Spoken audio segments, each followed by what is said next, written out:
Astronomie, astrophysique, cosmologie, astroparticules. Ça se passe là-haut, par Eric Simon.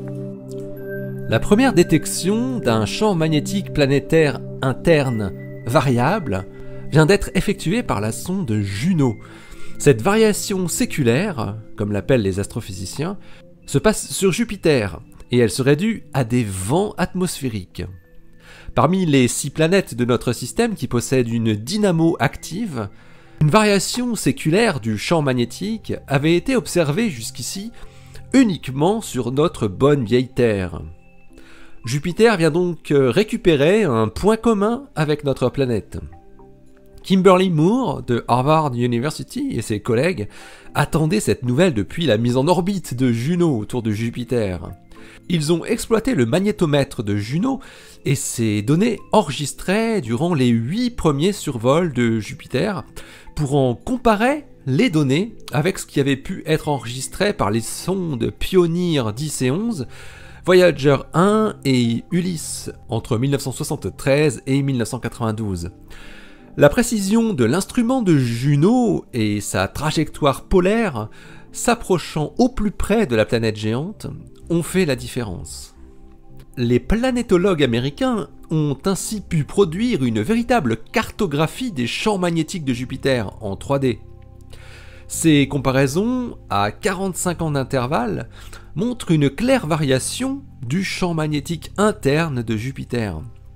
Selon les chercheurs, dont l'étude est publiée cette semaine dans Nature Astronomy, l'origine de cette variation séculaire du champ magnétique interne de Jupiter peut être expliquée par l'effet de vents zonaux.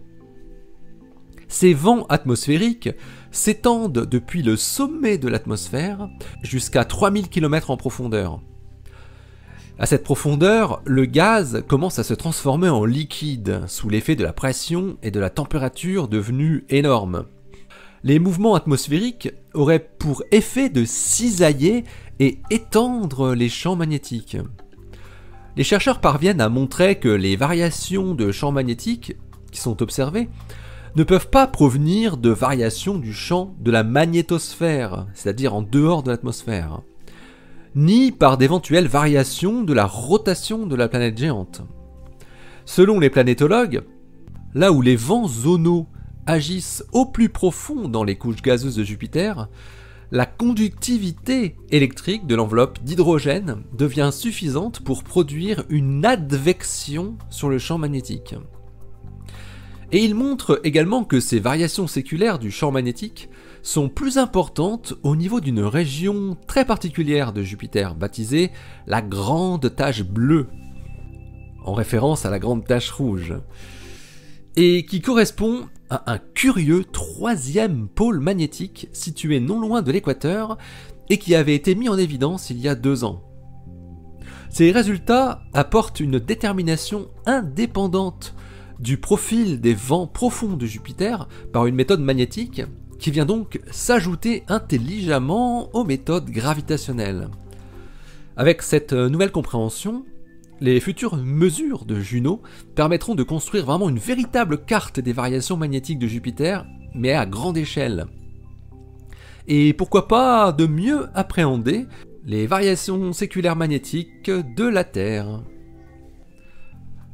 L'article de Kimberly Moore et ses collègues est paru dans Nature Astronomy le 20 mai 2019 avec le titre Time Variation of Jupiter's Internal Magnetic Field Consistent with Zonal Wind Advection. Allez, d'ici la prochaine, portez-vous bien, restez bien les yeux vers le ciel. Vers Jupiter le matin, vers le sud. Et donc restez bien les pieds sur Terre. Salut!